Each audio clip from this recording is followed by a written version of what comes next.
106, versículo 8. Repito, Deuteronomio 1, 26 y Salmo 106, versículo 8.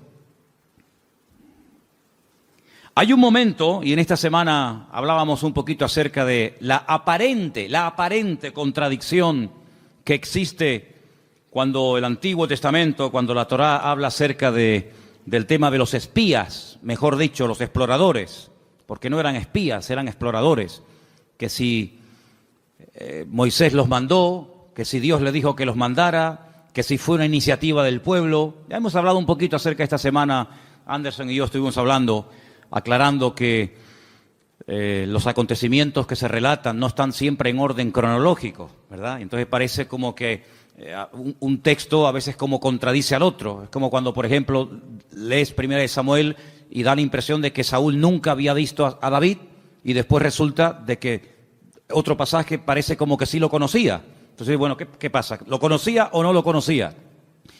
Y hay muchos acontecimientos en la Biblia que se relatan, pero no se cuentan necesariamente en orden cronológico.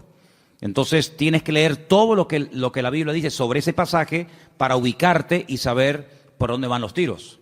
Hay un momento en el que uno de cada tribu, es decir, 12 personas, suben a la tierra de Canaán mientras el pueblo espera en el desierto. Dice que van a reconocer la tierra, si no van como espías. El espía no se deja ver, el espía no quiere que lo vean. Espías fueron lo que mandó Josué a la ciudad de Jericó previamente antes de atacarla, pero ellos no van escondidos, ellos van a cara descubierta. Ellos entran por las ciudades, van por los valles, cogen fruto de la tierra. Y cuando regresan, claro, el pueblo está esperando, subimos, no subimos, ¿cómo es la tierra? ¿Tiene ríos, no tiene ríos? ¿Es grande, está habitada? ¿Cómo es la tierra? El informe que trajeron fue terrible, terrible. Y de los 12 que fueron, 10 como que se pusieron de acuerdo, tú. 10 trajeron un informe tan negativo que a más de 1,5 millones de personas los hundieron en la miseria. Dice que estuvieron toda la noche llorando.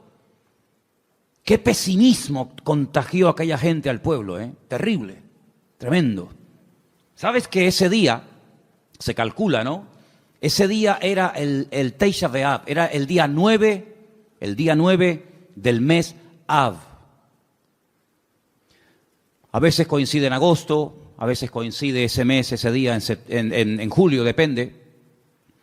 Y las peores desgracias, todas las desgracias, las peores catástrofes que le han ocurrido al pueblo de Israel, todas han ocurrido el día Tisha B'Av, el día 9 del mes Av, todas. La destrucción del primer templo, 9 de Av. La destrucción del segundo templo, 9 de Av. La expulsión por parte de los reyes católicos del pueblo de Israel de España, 9 de Av. La firma de la eliminación total y absoluta de los judíos en Europa a través del régimen del Tercer Reich nazi, el día 9 de Av, etcétera, etcétera, etcétera. Y es que ese día marcaron su destino. Lloraron sin causa y a lo largo de la historia el Señor les daría motivos para que lloraran con razón. El día 9 de Av. Por eso es un día triste, es un día en el que se esperan siempre todos los años en Israel que pueda ocurrir cualquier cosa. Y fíjense en el capítulo 1 del libro de Deuteronomio, a partir del versículo 26, cuando esta gente regresa, después de haber estado 40 días reconociendo el país, leemos. Sin embargo, no quisisteis subir, dice Moisés, no quisisteis subir. Antes fuisteis rebeldes al mandato del Señor vuestro Dios. Fíjate, no dice no quisisteis entrar, no, que lo podía haber dicho. Dice, no quisisteis subir. Había que subir de nivel espiritual para poder tomar posesión de la tierra del Señor. No quisisteis subir, no quisisteis madurar. Os habíais estancado, os habíais quedado acomodados a la vida del desierto. Y ahora hay que subir, amigo. Y no solamente en el sentido físico, sino también en el nivel espiritual, para tomar posesión y para alcanzar ciertas y determinadas alturas espirituales. Uno tiene que subir, uno tiene que crecer. Y si no subes y si no creces, te pierdes la bendición. Y dice la Biblia que no quisieron subir. Pero no solamente no quisieron subir, sino que en el versículo 23 dice, y murmurasteis en vuestras tiendas. No es que se negaron a decir, no queremos subir, aquí nos quedamos, sino que en las tiendas donde ellos vivían en el desierto, tuvieron toda la noche murmurando, hablando mal, quejándose, lamentándose. Y fíjate lo que llegaron a decir, cómo el Señor esas conversaciones, cómo el Señor escuchó e hizo que en su palabra quedara registrado parte de lo que murmuraban en las tiendas de campaña durante la noche. Mira lo que decían. El Señor nos aborrece. ¿Cómo?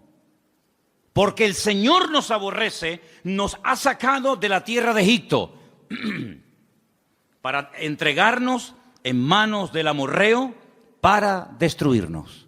Mire, hermanos, si Dios hubiera querido destruir a esta gente, no hacía falta sacarlos de Egipto.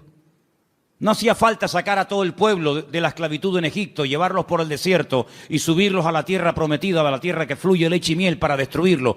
En el mismo Egipto podían haber sido aniquilados. Pero fíjate el concepto que ellos tienen de Dios. Y claro, según el concepto, según lo que ellos piensan de Dios, así hablan. De la abundancia del corazón, dice la Biblia, habla la boca. Como Dios nos aborrece, nos sacó de Egipto. ¿Así? Es decir, que Dios te sacó de Egipto porque te aborrece. ¿Eso es lo que tú crees?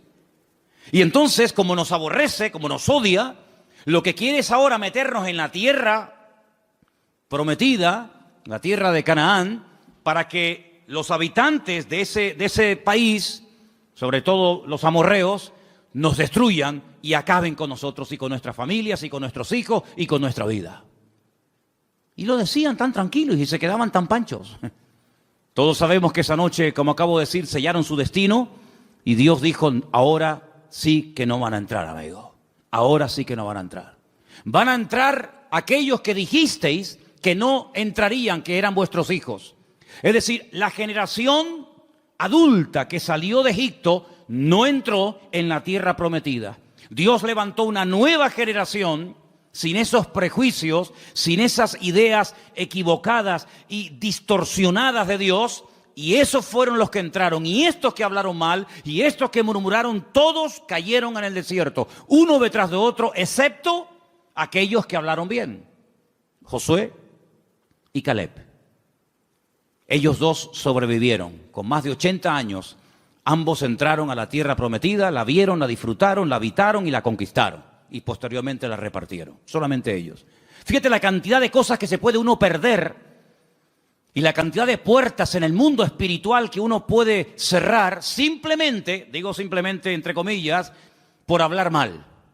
Perdieron la oportunidad de su vida. Pudieron haber entrado hacía 40 años, pero por la forma como hablaron, Dios dijo sí. Muy bien, se acabó. Pero no solamente no van a entrar, sino que ahora encima van a morir en el desierto. Es increíble. Así que ellos creían que Dios los aborrecía. Pero mira lo que dice el Salmo 106. Todo lo contrario. Todo lo contrario. El Salmo 106, dicho sea de paso, es un resumen de lo que ocurrió desde que salen de Egipto hasta que prácticamente entran en Canaán a través de Josué. Es un salmo muy interesante. Si quieres conocer bastante de la historia de Israel en esta época de la historia, lee el Salmo 106, es muy interesante. Pero voy a leer solamente el versículo 8. Salmo 106, verso 8. ¿Lo tienen, hermanos? Dice, pero Él los salvó por amor de su nombre, para hacer para hacer notorio su poder. Si comparamos lo que dice Deuteronomio y lo que decía el pueblo y lo que el Señor dice a través del Salmo 106, no tiene nada que ver una cosa con otra. En un pasaje dice, Dios nos sacó de Egipto porque nos odia, porque nos aborrece y lo que quiere es aniquilarnos y destruirnos. Y el Salmo 106 lo que dice es que la razón principal por la cual el Señor sacó al pueblo de Israel de la esclavitud en Egipto es por amor. No porque los aborrecía, sino por amor. Yo pregunto, de las dos opiniones, la del pueblo y la de Dios, ¿cuál será la correcta? ¿Quién dijo la verdad? Evidentemente el Señor. ¿Quién se equivocó? ¿Quién habló mal? El pueblo. ¿Quién pagó las consecuencias de hablar mal? El pueblo. ¿Quién perdió la bendición? El pueblo. ¿Y tú crees que a nosotros no nos puede pasar hoy en día lo mismo? ¿Crees que esto solamente es algo que le pasaba a ellos en el Antiguo Testamento, pero que hoy en día da igual cómo hablemos, si nos quejamos o damos gracias al Señor? Si somos personas con una actitud, digamos, de agradecimiento y de gratitud, o estamos todo el santo día lamentándonos, que da igual. No te confundas, hermano. ¿Cuántas personas, incluso que van por la vida llamándose creyentes, se pueden llegar a perder tremendas bendiciones del Señor por la forma como hablan? Porque la forma en como hablan manifiesta el concepto distorsionado o equivocado que pueden llegar a tener de Dios. Si tú crees que Dios no te ama, si tú crees que Dios es injusto contigo, si tú en lo profundo de tu corazón crees que el Señor no es tan bueno como dicen algunos, si tú en lo más profundo de tu corazón crees que Dios contigo no ha sido todo lo bueno que tú esperabas, tú vas a vivir así. Y cuando ores, cuando hables con alguien, cuando des testimonio, y cuando vengas a la iglesia y cuando salgas de la iglesia, tú vas a vivir según el concepto distorsionado y envenenado que tienes de Dios. Pero el creyente que tiene claro que Dios nos ama, que Dios no es injusto, que Dios quiere lo mejor para mi vida, no se va a quejar, no se va a lamentar, tenga o no tenga. Se le abran las puertas que él creía que se le tenían que abrir o no se le abran nunca. Da igual. El que tiene claro cómo Dios es y cómo Dios, siendo un Dios de amor y de misericordia, pastorea y bendice y protege nuestra vida, va a vivir desde un punto de vista, pero completamente diferente a aquel que cree que Dios es injusto y que Dios es malo. ¿Cuántos dicen amén? ¿Qué concepto tú tienes de Dios?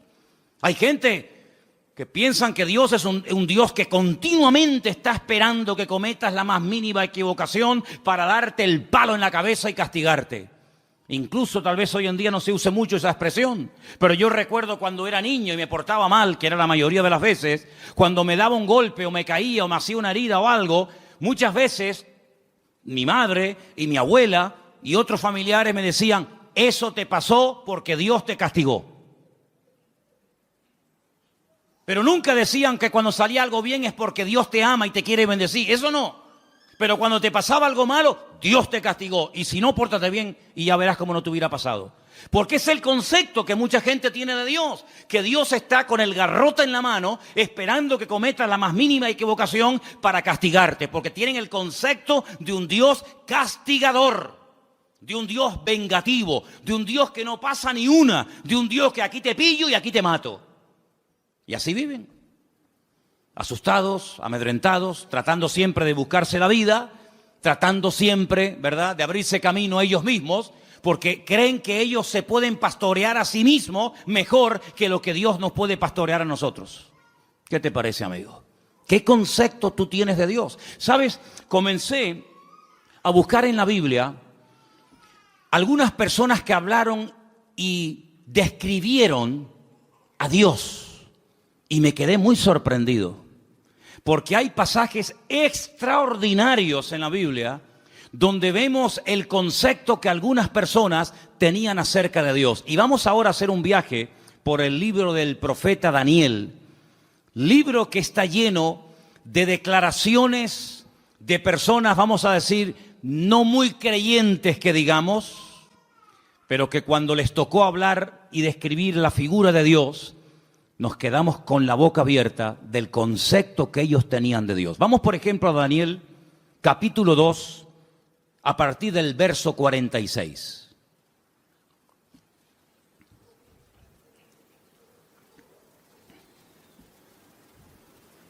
Hermano Jorge, le van a faltar brazos. ¿No será más cómodo ponerse unas gafas? ¿Eh? El capítulo 2 del libro del profeta Daniel es un capítulo muy interesante, porque hay un rey llamado Nabucodonosor. ¿Serías capaz de pronunciar ese nombre? Ah, qué bien, está bien. A mí me costó una barbaridad aprendérmelo, pero bueno, ustedes... Nabucodonosor, ok. Tiene un sueño, pero resulta que por lo visto se le olvidó. Pero el sueño lo marcó de tal manera que al día siguiente él reúne a sus magos, sátrapas, astrólogos, adivinos, etc. Y le dice: anoche tuve un sueño que me perturbó, me robó la paz. Y quiero que ustedes me digan qué significa ese sueño, que me lo interpreten. Y claro, todos los que estaban allí le dijeron: sí, oh rey, dinos, cuéntanos el sueño y nosotros te diremos lo que significa. Y le dice el rey: es que lo he olvidado. No me acuerdo lo que soñé.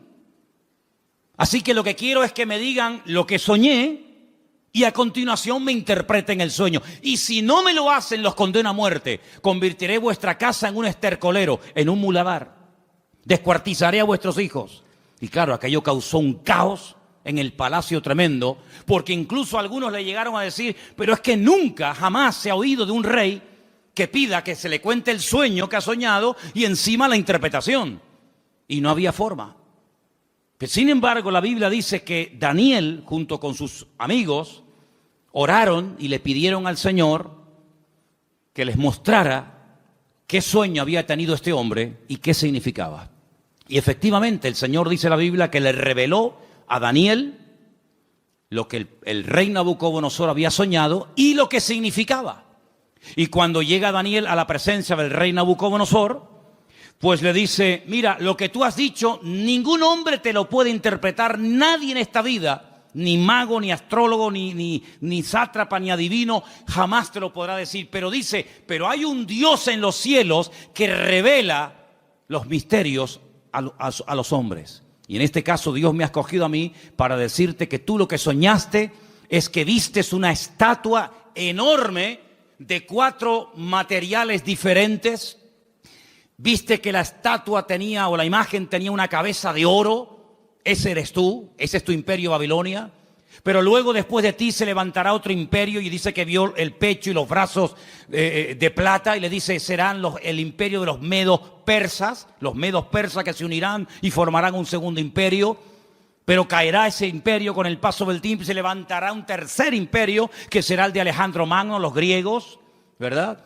Y por eso ve que el vientre y los muslos son de bronce, pero se levantará un cuarto imperio que hace referencia proféticamente al imperio romano y también, en cierto sentido, también un poco al reino del anticristo, representado por el hierro y por el barro, y le muestra que tiene 2 piernas y 10 dedos. Y claro, Nabucodonosor, cuando oye aquello, se queda sorprendido, porque dice: bueno, ¿y cómo este hombre puede saber lo que yo soñé? Esto es algo increíble, aunque no le dieran la interpretación. El simple hecho de que este hombre haya recibido el sueño que yo tuve, ya me deja con la boca abierta. Pero si encima me dice lo que esto significa, entonces ya esto es el máximo. Y efectivamente, el profeta Daniel se lo interpretó y le dijo, en fin, lo que iba a pasar a lo largo de la historia, los imperios, los que iban a caer, los que no iban a caer, quién iba a ser el primero, el segundo, el tercero, el cuarto, etcétera, etcétera. Y cuando termina de contarle el sueño con su correspondiente interpretación, en el capítulo 2, verso 46 del profeta Daniel, ahora habla al rey y dice: escucha, atento. Entonces el rey Nabucodonosor se postró sobre su rostro y se humilló ante Daniel. Esto es increíble. Y mandó que le ofreciesen presentes e incienso a Daniel. Y el rey habló a Daniel y le dijo: ciertamente el Dios vuestro es Dios de dioses y Señor de los reyes, y el que revela los misterios, pues pudiste revelar este misterio. ¿Cuántos dicen amén? Y ahí se da cuenta Nabucodonosor que el Dios de Daniel, que no es el suyo, dicho sea de paso, es un Dios superior. Es un Dios que es capaz de revelar cosas increíbles que ningún otro Dios en esta vida es capaz de hacerlo. Luego, el concepto que Nabucodonosor en ese momento tenía de Dios es un concepto elevadísimo. No hay otro Dios como el tuyo. Pero ustedes piensan que ese concepto, esa opinión buenísima que tenía del Dios de Daniel, hizo que este hombre cambiara radicalmente de la noche a la mañana. Nada que ver. Una cosa es que tú sepas lo que Dios es y lo que Dios hace, lo que Dios permite y lo que Dios prohíbe, y otra cosa es que tú actúes en consecuencia al conocimiento que tienes de Dios. Fíjate que Daniel le dice, agárrate a este detalle, la imagen tiene 4 materiales: oro, plata, bronce y hierro. ¿Qué es lo que ocurre? ¿Qué es lo que hace Nabucodonosor con esa interpretación? Dice, bueno, pues si los 4 materiales representan 4 imperios, yo lo que voy a hacer es ir en contra de lo que Dios ha revelado a través de este hombre, y voy a mandar a construir una imagen, una estatua enorme, curiosamente de 66 codos de alto y 6 codos de ancho, y la voy a mandar a hacer toda de oro, desde la cabeza hasta la planta de los pies, como diciendo, eso de que después de mí va a haber un imperio y después otro y después otro, de eso nada. La voy a hacer toda de oro, como diciendo, aquí el único imperio del cual se va a hablar y va a perdurar en el tiempo y en el espacio va a ser el reino de Nabucodonosor, el reino de Babilonia, que representa al oro. Y ahora en el capítulo 3, lo que vemos es al rey Nabucodonosor, en el versículo 28, ordenándole a toda la población de su reino que se postren y adoren la imagen que él ha levantado.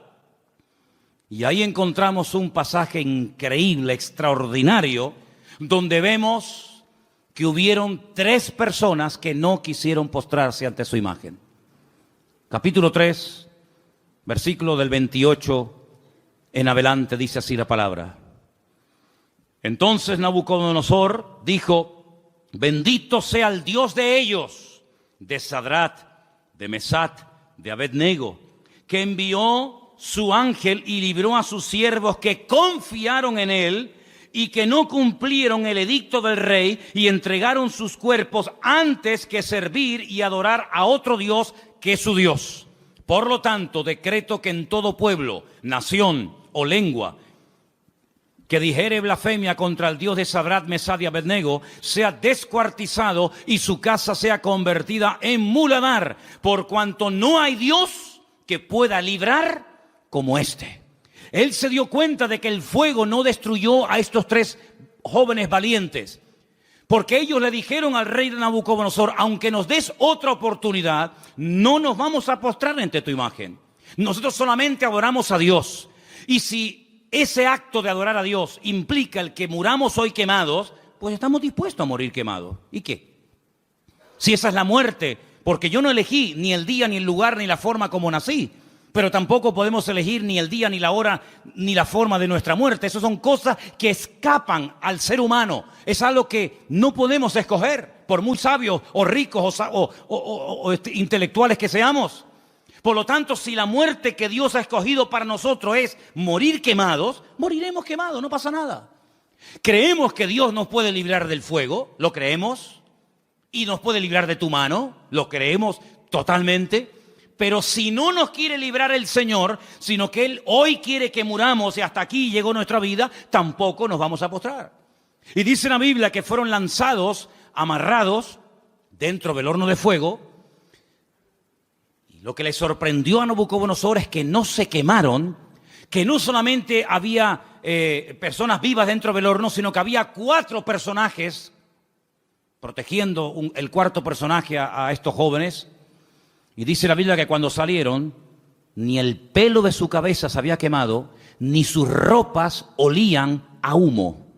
Y ante semejante milagro, ya van dos, la interpretación del sueño a través de Daniel, cómo Dios protege milagrosamente la vida de Sadrat, Mesad y Abednego, vuelve otra vez a reconocer que el Dios de esta gente es el Dios todopoderoso, un Dios superior al que Él tiene, un Dios que es capaz de proteger de la muerte segura a unas personas porque confiaron en Él. Y ya van 2. Pero amados hermanos, lo que dice Nabucodonosor de Dios es tremendo. Es un Dios que salva, es un Dios que libra, es un Dios que protege, es un Dios superior, es Dios arriba, es Dios abajo. Algo increíble el concepto que Nabucodonosor tenía de Dios, pero el concepto por sí mismo, el conocimiento por sí mismo no es suficiente. Después vamos a ver qué más hace falta. Seguimos en Daniel, capítulo 4. Este rey Nabucodonosor le da lugar a la soberbia, le da lugar al orgullo, a la arrogancia, paseándose por Babilonia, que era una joya en aquellos tiempos.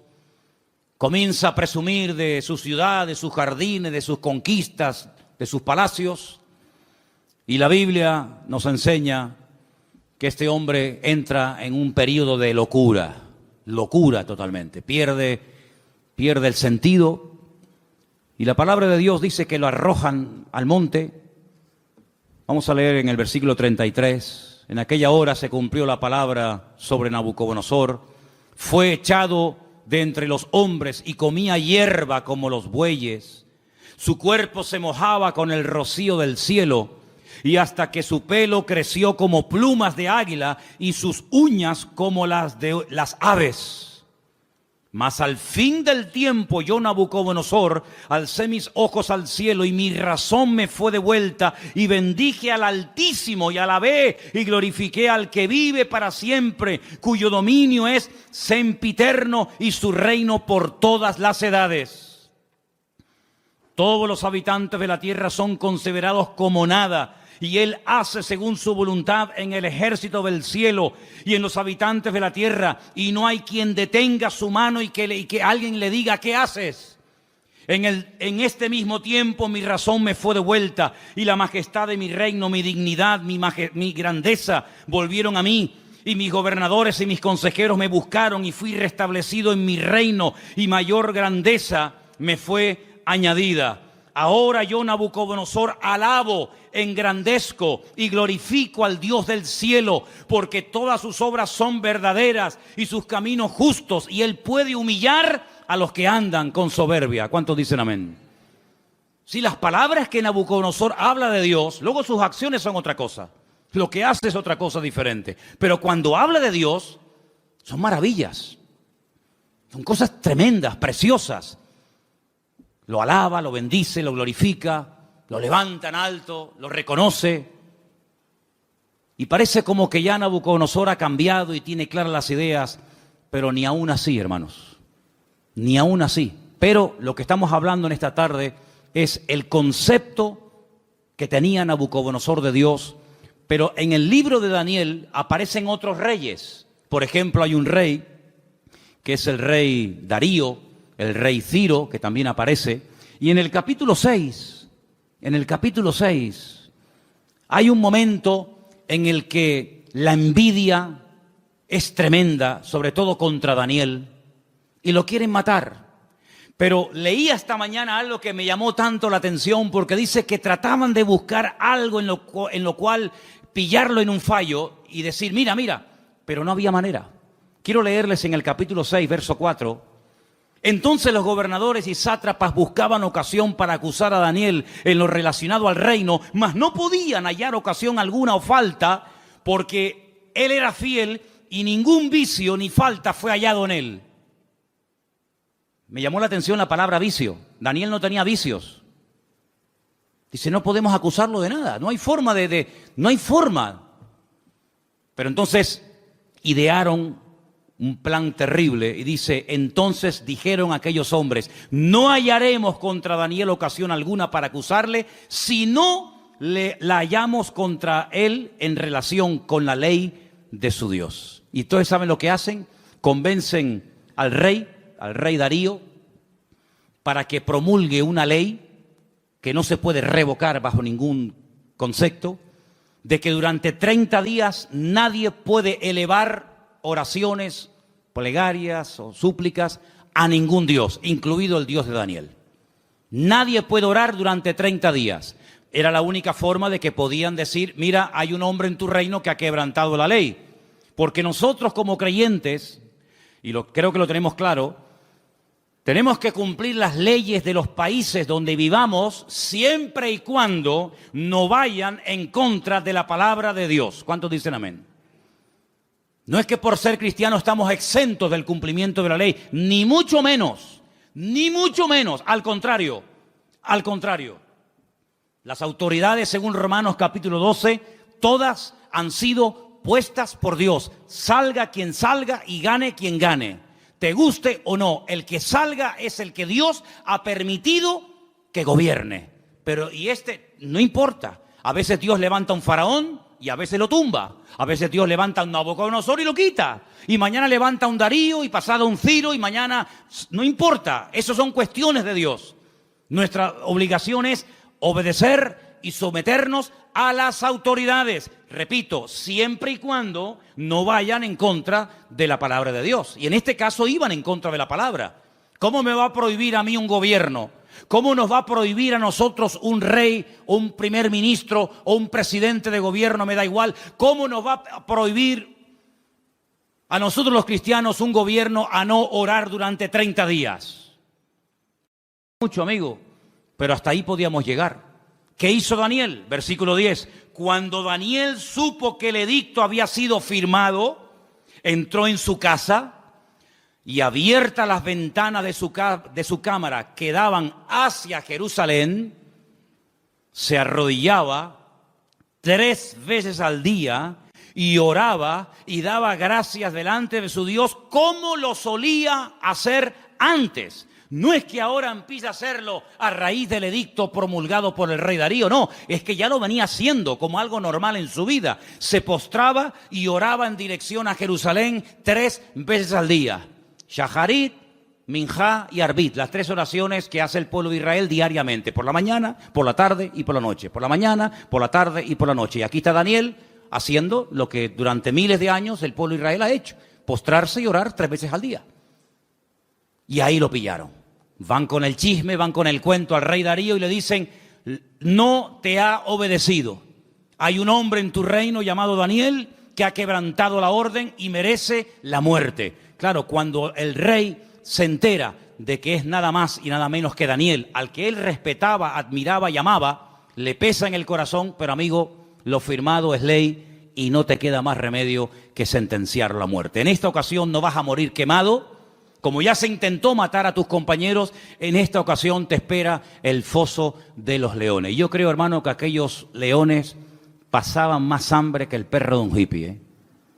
Yo creo que aquellos leones tenían un hambre, si quieren, totalmente imposible salir con vida de aquel foso de los leones. ¿Qué te parece? Qué bonito es ver a un león detrás de la jaula, ¿eh? Detrás de las rejas. Me acuerdo que una vez hicimos un viaje, hago un paréntesis.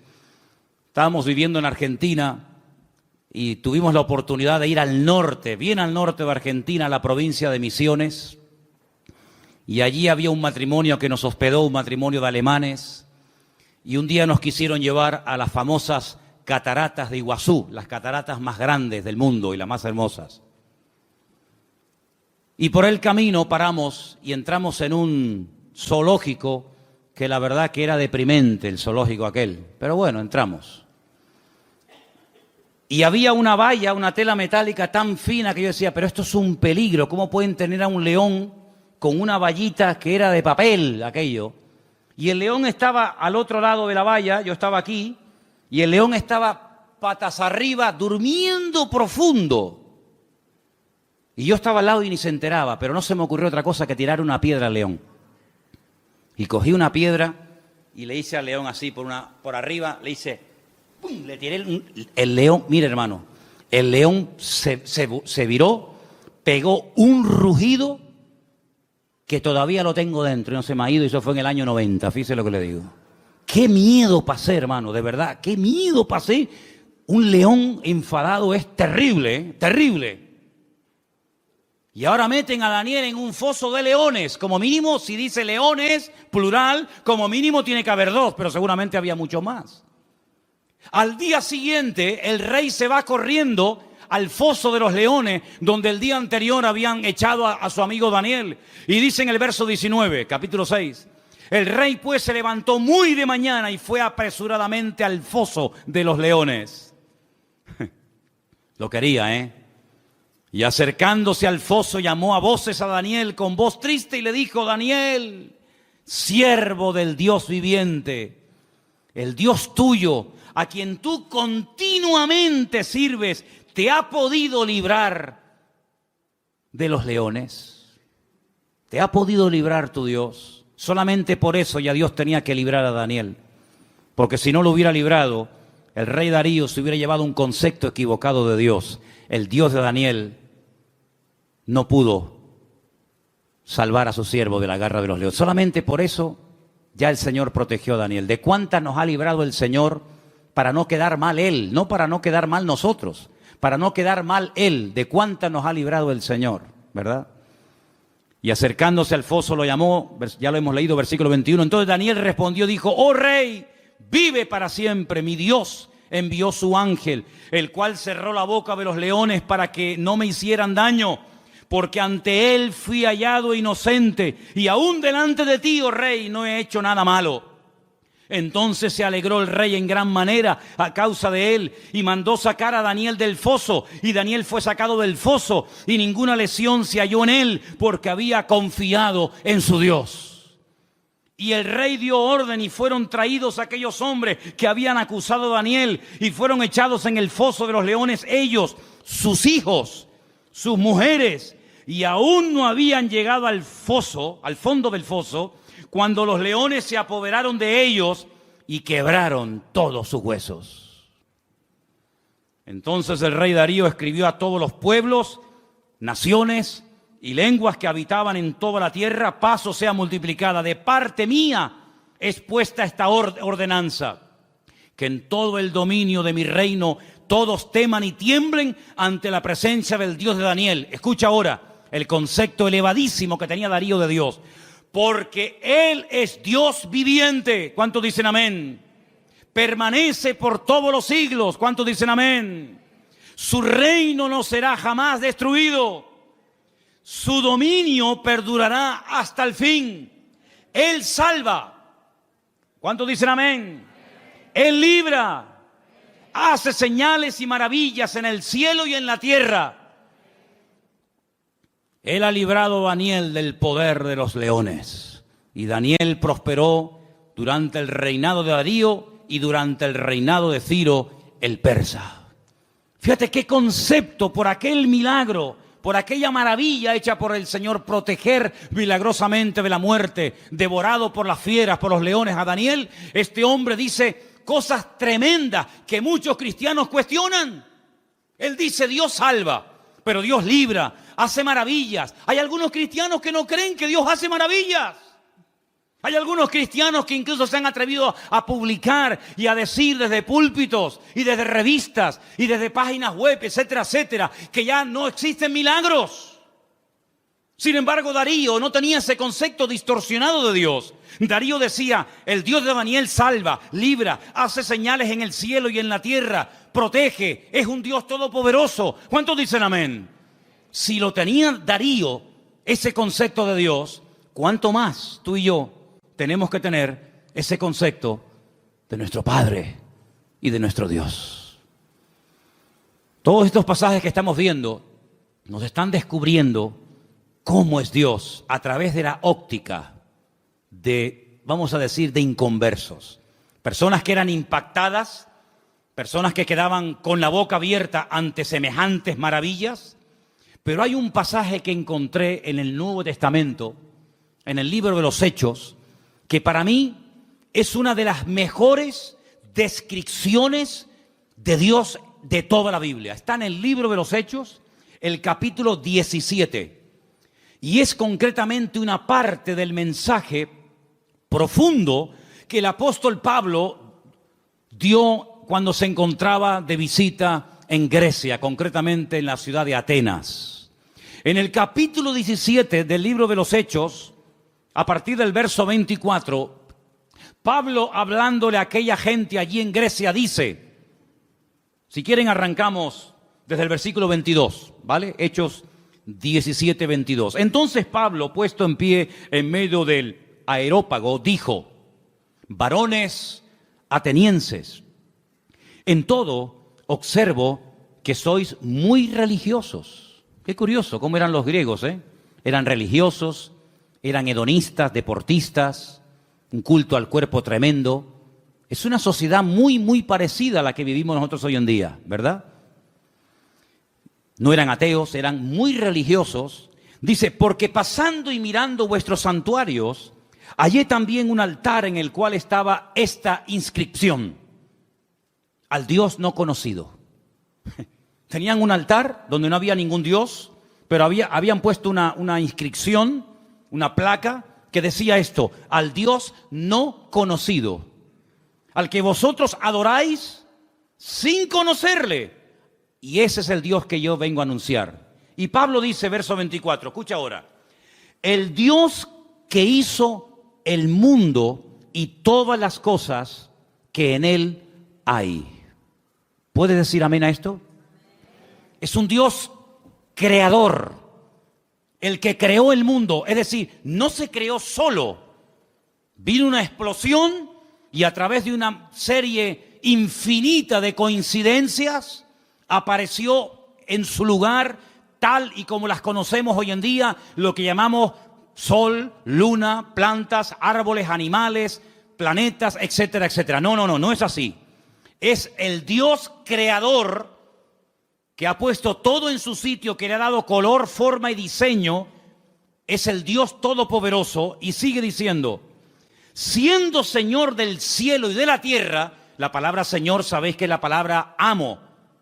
Siendo el dueño, el propietario de lo que hay arriba y abajo, no habita en templos hechos por manos humanas. Solamente de este versículo hay tanta enseñanza, tanta profundidad de conceptos que podríamos echarnos horas. Porque lo primero que está diciendo es: nosotros no salimos de la nada. Nosotros no somos producto de un proceso evolutivo, sino somos creación de Dios. Y ese Dios que es el dueño ha decidido no vivir en templos. ¿Qué les está diciendo los atenienses? Que vuestros templos no pueden contener su persona, su presencia, porque Él ha tomado unilateralmente la decisión de no vivir en templos. Luego les está tirando por tierra toda su religiosidad. Y sigue diciendo: ni es honrado por manos de hombres, como si necesitase algo. Pues Él es quien da a todos vida y aliento y todas las cosas. Es la existencia misma. Es el que hace que las cosas existan. Es el que transmite vida. Es el que hace que todo funcione perfectamente. Es el que hace que haya estaciones. Es el que hace que soplen los vientos de un lugar y se vayan por otro. Es el que hace que el sol cada mañana salga del mismo lado hace miles de años y se oculte por el mismo lado. Es el que hace que la tierra gire siempre en la misma dirección y a la misma velocidad. No es un Dios que hoy en día dice: no, que no se mueva, ahora que se mueva. Es un Dios que tiene un control absoluto de la creación. No ha perdido el control. No se le ha vuelto en contra la creación. Él da vida. Y si Él no diera la vida, nada funcionaría. Porque el hombre puede alargar y puede cortar la vida, pero no puede crearla, no puede diseñarla. Y Él está hablando de un Dios que da la vida, un Dios que ha formado, un Dios que ha creado, etcétera, etcétera. Y sigue diciendo: de una sangre ha hecho todo el linaje de los hombres. Está hablando de Adán. De Él vienen todos, de Él venimos todos. Para que habiten sobre toda la faz de la tierra, y les ha prefijado el orden de los tiempos y los límites de su habitación. Esto es impresionante lo que está diciendo Pablo aquí. Él es el que ha dado límite, ha puesto tiempos. ¿Cuánto tiene que vivir un elefante? ¿Cuánto tiene que vivir un loro? ¿Cuánto tiene que vivir el hombre? ¿Cuánto tiene que vivir? Él ha puesto límites, Él ha puesto tiempos. No es algo que siempre ha existido, como decía Aristóteles, que esto siempre ha existido, la eternidad del universo. No, el universo no es eterno. Tiene un principio y tendrá un fin. Y no solamente eso, sino que ha puesto límites, fronteras, que no tiene que ver con murallas, ni con rejas, ni con alambre de púas. Pero Él, desde el libro del Génesis, le dijo a cada nación y a cada pueblo, a las 70 que había en aquel momento, de la cual salieron todas las que existen hoy en día, dónde tenían que vivir cada nación y cada pueblo. Y lo he dicho infinidad de ocasiones: cada vez que un pueblo ha querido ir más allá del territorio que en el principio el eterno creador del universo y de la tierra le dio a los seres humanos, ha habido problemas. Y cuando los del norte quieren apropiarse de los del sur, y cuando los europeos quieren apropiarse de un continente, y cuando los de este continente quieren saltar a otro, se produce un caos, se produce un desorden, porque Dios estableció dónde tenían que vivir los pueblos. Y dotó al ser humano de unas características para vivir en el sur que no dotó a ese ser humano para vivir en el norte o viceversa. Y Dios lo que está haciendo es poner en orden el mundo, así como puso el sol aquí, no allá, aquí lo puso. Y así como puso la tierra en este lugar y no la puso en la otra punta de la galaxia, Dios ha puesto a los hombres donde Él ha querido y como Él ha querido. Porque es un Dios que controla y ordena la creación, y el hombre siempre tratando de alterar el orden de Dios. Dice, para que busquen a Dios, si en alguna manera palpando puedan hallarle, aunque ciertamente no está lejos de cada uno de vosotros. Porque en Él vivimos y nos movemos y somos. Eso es increíble, ese concepto. En Él vivimos, nos movemos y somos, como algunos de vuestros propios poetas también han dicho, porque linaje suyo somos. Siendo pues linaje de Dios, no debemos pensar que la divinidad sea semejante a oro, plata, piedras, esculturas de arte, imágenes de hombre.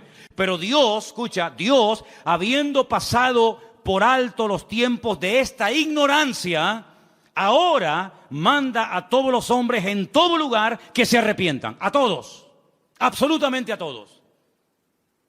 Por cuanto ha establecido un día,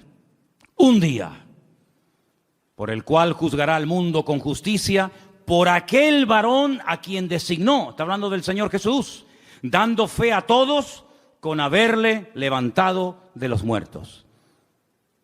Y ahí ya se rompió la armonía, porque cuando oyeron de lo de la resurrección, eso era algo que no les cabía en la cabeza, y ahí le dijeron, bueno, ya te escucharemos en otra ocasión, en otro día, en otro momento.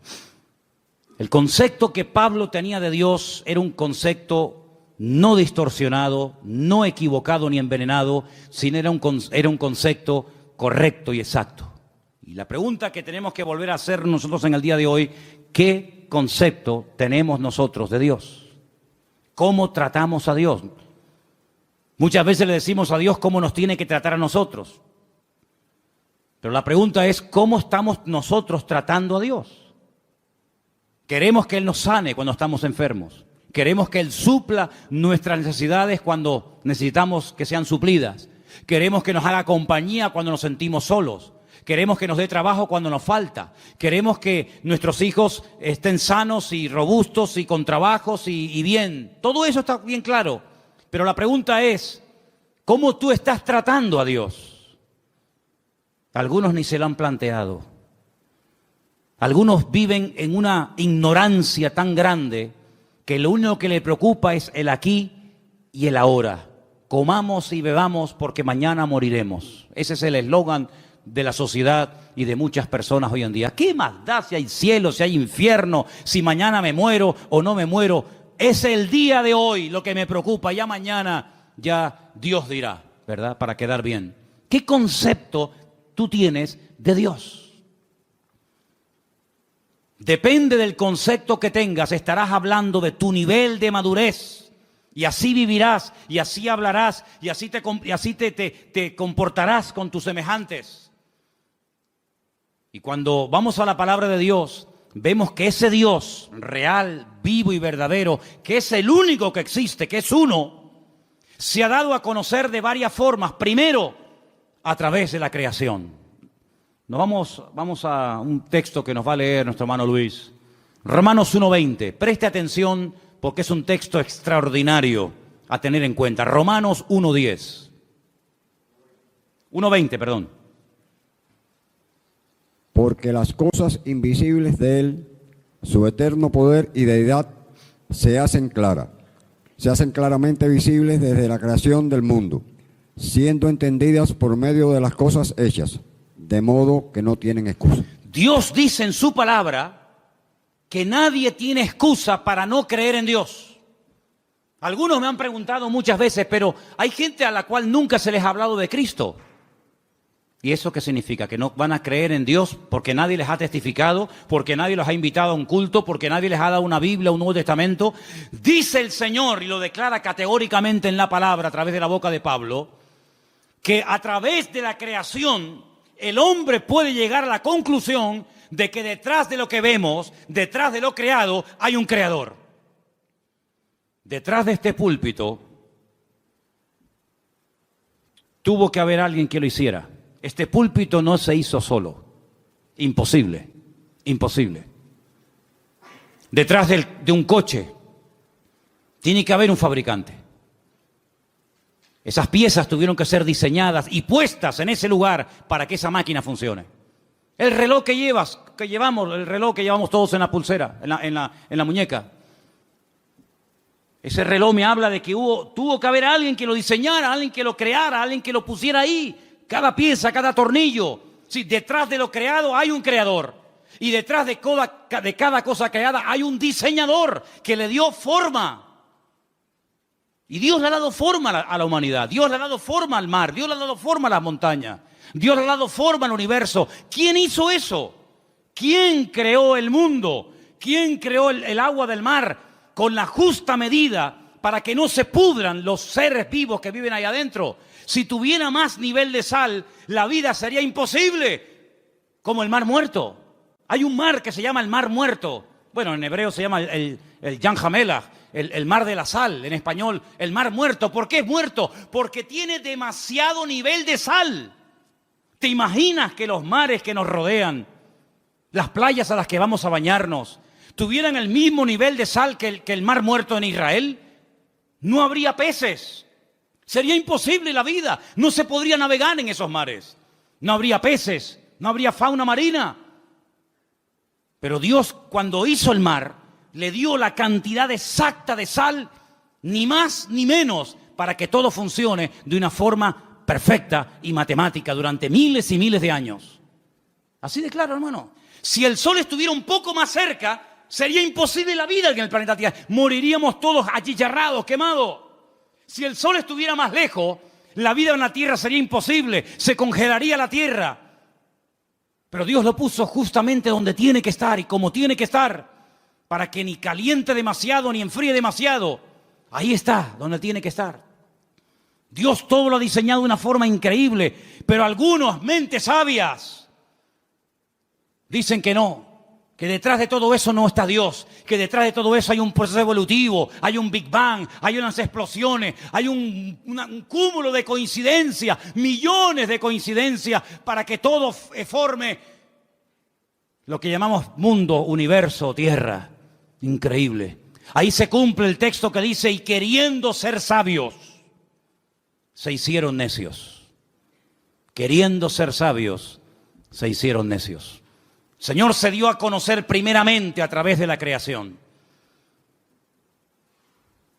Hay personas que se han convertido observando las estrellas, porque todas las estrellas del universo, su nombre está en hebreo. Y traduciendo el nombre de muchas de las estrellas, puedes conocer prácticamente toda la Biblia, Antiguo y Nuevo Testamento. Primera y segunda venida de Cristo. Ya sé que no es un método que hoy en día utiliza el Señor, pero hubo durante muchas generaciones y siglos, un sistema que le permitía al hombre leer, descifrar el mensaje de Dios en las estrellas. De ahí que el diablo después se levantara y creara o inventara la famosa astrología, tratando de manipular el universo, ¿verdad? Y tratando de decirle al hombre que esta estrella o aquella o la otra ejercía una influencia mejor o mayor o positiva o negativa sobre el carácter, la personalidad de la gente, y de ahí viene todo el sistema de horóscopos y toda esa historia. Pero hubo un momento en la historia en el que los hombres sabían interpretar y leer las estrellas. Y los magos de Oriente vinieron a Belén guiados por una estrella, no por una, sino por su estrella. Y se dieron cuenta de que las estrellas se habían alineado, y cuando interpretaron y vieron Betulá y vieron Ari y vieron todas las estrellas, ellos dijeron, ha nacido el Mesías, porque ellos supieron leer el mensaje, cosa que hoy en día pues ni se puede ver ni se puede interpretar. Y hay otro momento en el que Dios utilizó otro sistema, y dice la Biblia en Hebreos, que también lo vamos a leer ahora, que Dios habló muchas veces, muchas formas y maneras distintas, pero ahora ya ha hablado ya de la última forma que iba a hablar. Y quiero que escuchen este versículo. Es el último que vamos a leer. En Hebreos, capítulo 1, a partir del versículo 1 en adelante, dice así. Dios, habiendo hablado muchas veces y de muchas maneras en otro tiempo a los padres por los profetas, en esos postreros días nos ha hablado por el Hijo, a quien constituyó heredero de todo, y por quien asimismo hizo el universo, el cual, siendo el resplandor de su gloria y la imagen misma de su sustancia, y quien sustenta todas las cosas con la palabra de su poder, habiendo efectuado la purificación de nuestros pecados por medio de sí mismo, se sentó a la diestra de la majestad en las alturas, hecho tanto superior a los ángeles, cuando heredó más excelente nombre que ellos. Si Dios habló muchas veces y de muchas formas diferentes, dice en el pasado, dice, pero en los últimos tiempos, Dios decidió hablar ya contundente y claramente, y lo hizo a través del Señor Jesús, a través de su amado Hijo. Eso es lo que dice la palabra. Así que si no te sirve la creación, Dios se reveló en su palabra. Si no te gusta leer la Biblia o no la conoces, Dios te habló a través de Jesús. Pero no hay excusa, no hay ninguna excusa.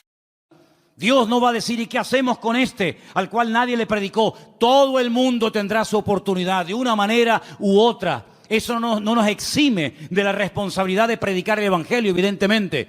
Pero les puedo asegurar, amados hermanos, que el Señor no ha dejado su persona sin testimonio. Él ha dado testimonio de su existencia. Él ha dado testimonio de su poder. Él ha dado testimonio de que esto no es producto de la casualidad, sino es producto de la mano poderosa de Dios. ¿Cuántos dicen amén? Y para más INRI, si quieres creer en Dios, mírate a ti mismo. Mírate tú, porque viéndote a ti, no me queda más remedio que creer en Dios. Alguien le dijo una vez a una persona, demuéstrame que Dios existe. Dice, mírate a ti mismo. Viéndote a ti, tengo que reconocer que Dios tiene que existir. Porque ¿de dónde saliste tú? No, de mis padres, y los tuyos, y tus padres, y de los suyos, y ellos. Y cuando seguimos hacia atrás, llegamos a un momento en el que nos damos cuenta de que la humanidad no es algo eterno, que siempre ha existido de eternidad a eternidad, sino que hubo un punto de partida, hubo un primer habitante, como habrá un último. Y de generación en generación, el hombre mirando hacia sí mismo puede ver el diseño perfecto de su cuerpo, cómo todo funciona con una armonía extraordinaria. Y todo eso nos habla de un diseñador, de un creador y de un Dios todopoderoso. Ahora, el que no quiere creer, ni viendo milagros va a creer. Ni viendo milagros va a creer, porque los milagros no se hacen para que la gente crea, sino que se hacen como evidencia de la manifestación del poder de Dios. Y quiero solamente recordarles que la lectura que se leyó esta tarde estaba basada en el libro de Esdras, ¿verdad? Capítulo 9. Cuando ellos vuelven del cautiverio en Babilonia, gracias al Señor, después de 70 años, llegan a Babilonia, llegan a Jerusalén, con la intención de hoy empezar de cero, reconstruir la ciudad, inaugurar otra vez el templo, y bueno, hacer las cosas ahora bien. Y le llega la noticia al sacerdote Esdras y le dicen, tenemos que comentarte algo, aquí hay un problema muy grave y muy serio. A ver qué pasa. Resulta que los que han venido del cautiverio, muchos se casaron con mujeres inconversas, con paganas, con idólatras, y cuando han llegado aquí, se han unido a las mujeres del país y se han mezclado. Cuando oye esto, Esdras dice que se arrancó los pelos de la barba, se arrancó los pelos de la cabeza, se rasgó las vestiduras, se cubrió de polvo y ceniza, se tiró al suelo, empezó a suplicar misericordia y clemencia y piedad del Señor, porque dijo, otra vez, ¿qué creéis que este momento, este alivio momentáneo que el Señor nos ha dado, este pequeño remanente que somos en el día de hoy, es porque somos buenos y nos lo hemos merecido? No, ha sido por la misericordia del Señor. Pero ¿cómo volvéis otra vez a hacer lo mismo que hacíamos hace 70 años? Desobedecer al Señor. Es decir, el concepto que Esdras tenía de Dios era muy claro. Él sabía que el pecado trae consecuencias. El pecado se perdona siempre que hay arrepentimiento, siempre, no te quepa la menor duda. Pero en algunas ocasiones, no todas, pero en algunas ocasiones el pecado, la desobediencia, el desorden, trae consecuencias a corto y a largo plazo. Y este hombre se pone a orar, todo el capítulo 9, léanlo, es una maravilla. Todo el capítulo 9 de Esdras es una oración enorme, donde este hombre dice, no habéis aprendido del pasado. Volvéis otra vez a cometer lo mismo que hace 70 años atrás. ¿No os dais cuenta que esta fue una de las causas por las cuales fuimos atacados y destruidos y humillados? ¿No os dais cuenta del precio elevadísimo que se tuvo que pagar por haber desobedecido al Señor? Volvéis otra vez a las andadas. Pero ¿saben qué, hermanos? Somos así. ¿Cuántos vuelven al vómito otra vez? ¿Cuántos están un tiempo tranquilos, libres, en paz, bendecidos, y cuando te das cuenta, otra vez volvió a las andadas? Como el pueblo de Israel, exactamente igual, al que muchos lo critican y lo cuestionan, pero el corazón del ser humano es el mismo. Da igual si es judío, si es gentil, si es americano, si es europeo, da igual. No terminamos de aprender, no terminamos de interiorizar la gran verdad de que Dios es un Dios santo. Y Dios lo que ha hecho y diseñado con el tema del pecado es algo que al que no tiene un concepto claro de Dios, medio que lo confunde. Y os voy a explicar muy rápidamente esto. Como no la consecuencia, sino la sentencia sobre el pecado no es inmediata. El hombre cree que como yo he pecado, he desobedecido, no he hecho la voluntad de Dios y aparentemente no me ha pasado nada, pues eso quiere decir de que lo puedo volver a hacer. Pero es que Dios lo ha diseñado así. Y fíjate qué astuto y qué malo es el enemigo, que cuando quiso tentar a Eva,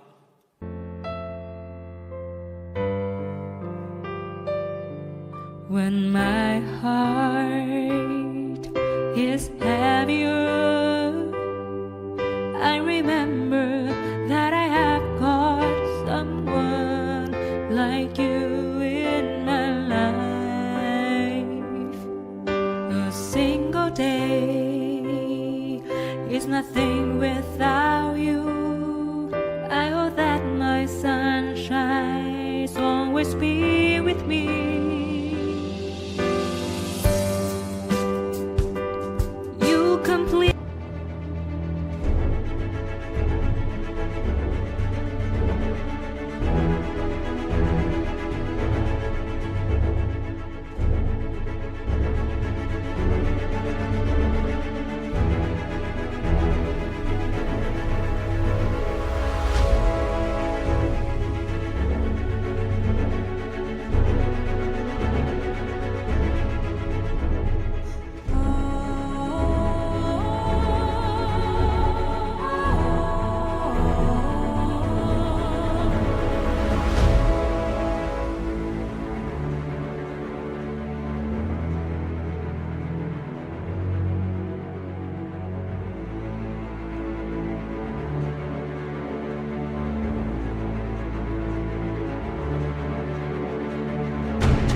le dijo, ¿qué es lo que Dios os ha dicho? Que no podemos comer, porque el día, subrayo, el día que comamos, moriremos. Satanás le dijo, no morirás. Ella comió y no murió. Y como que Satanás se le quedó mirando y le dijo, yo te lo dije, ¿Te has muerto? Tócate. Estás viva. No has muerto. Dios te engañó. Ella no entendía lo que era morir. Es el primer pasaje de la Biblia donde te das cuenta que un concepto equivocado y distorsionado de la persona de Dios te hace creer mentiras, y las mentiras te esclavizan y te condicionan la vida. Ahí puedes ver que el hombre es mucho más que un cuerpo. Es espíritu, es alma y es cuerpo. Sin embargo, cuando su marido come, se esconde de Dios, le da vergüenza hablar con Dios, y Dios lo confronta y le dice, ¿dónde estás? Como diciendo, ¿qué has hecho? ¿Qué te ha pasado?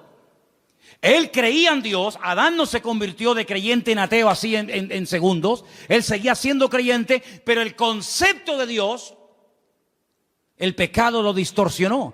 Él creía en Dios, pero creía que podía esconderse de Dios y meterse en un lugar donde Dios no podía encontrarlo.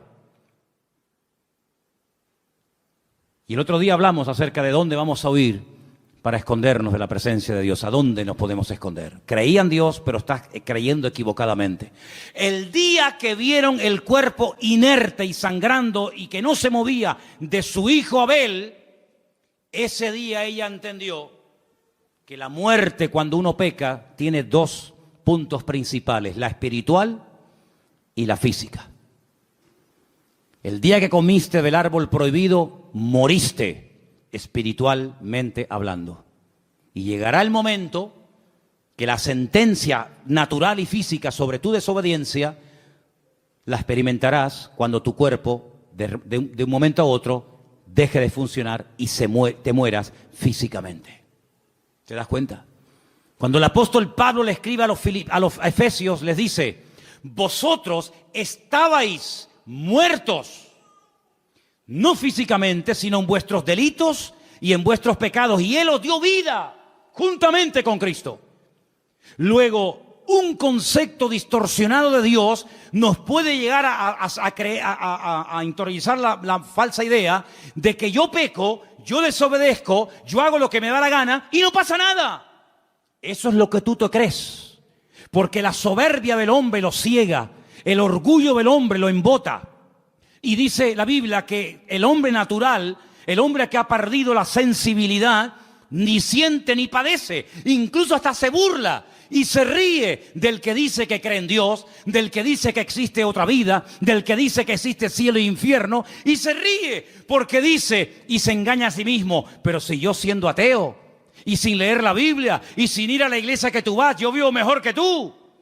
Y es la falsa seguridad que el diablo le mete en la cabeza a mucha gente, que se creen que porque tienen, son, y no se dan cuenta que el que se salva no es el que tiene, sino el que es. Y el que es aquel que humilló su corazón delante de la presencia del Señor. Entonces, ¿qué concepto tú tienes de Dios? ¿Crees que tu Dios es un Dios que tú puedes mangonear? Así orarás y así vivirás. ¿Crees que te puedes esconder de Dios? Porque como no lo sabe tu mujer, como no lo sabe tu padre lo que has hecho, ¿crees que también Dios no se ha enterado? Pues así vivirás, así te moverás y así actuarás. Pero si tú tienes un concepto como el que Esdras tenía, como el que Daniel tenía, como el que Pablo tenía y los hombres de Dios tuvieron, que Dios es un Dios que ve, Dios es un Dios que conoce, Dios es un Dios que está permanentemente a nuestro lado, ya te vas a cuidar tú mucho, amigo, de hacer cosas que le desagradan al Señor, porque aunque no te vea ni te observe nadie, tú sabes que los ojos del eterno Dios te van a ver a donde quiera que vayas, sea de noche o sea de día. ¿Cuántos dicen amén? ¿Qué concepto tienes de Dios? Lee la Biblia, y leyendo la Biblia vas a encontrar que Dios es un Dios vivo, es un Dios que sana, es un Dios que libera y es un Dios vivo, con el cual tú tienes que tener relación, porque dejé para el final, creo que lo más importante. Dios se ha revelado en la creación, Dios se ha revelado en su palabra, y Dios se ha revelado a través de la persona de Cristo. Nosotros, los seres humanos, cosa que para algunos es una cosa impensable o de locos, el ser humano puede llegar a tener la posibilidad, si quiere, de tener una experiencia personal con Dios. Y hasta que tú no tengas una experiencia personal con Dios, tú te puedes definir como lo que quieras, pero lo que le da fuerza a tu vida es tu propia experiencia. Ya sé que hay muchas cosas de la vida que no hay que experimentar para creerlas. Yo nunca iré a la luna, creo. Pero yo creo en la luna, aunque no he tenido la experiencia de estar en ella y pisarla y tocarla. Pero con nuestro Dios, los que hemos tenido un encuentro y una experiencia con Él a través de su amado Hijo Jesús, nuestra fe es una fe a prueba de bombas, es una fe inconmovible, porque la experiencia nos da la credibilidad de saber que nuestro Dios existe y Él es todopoderoso. ¿Cuántos dicen amén?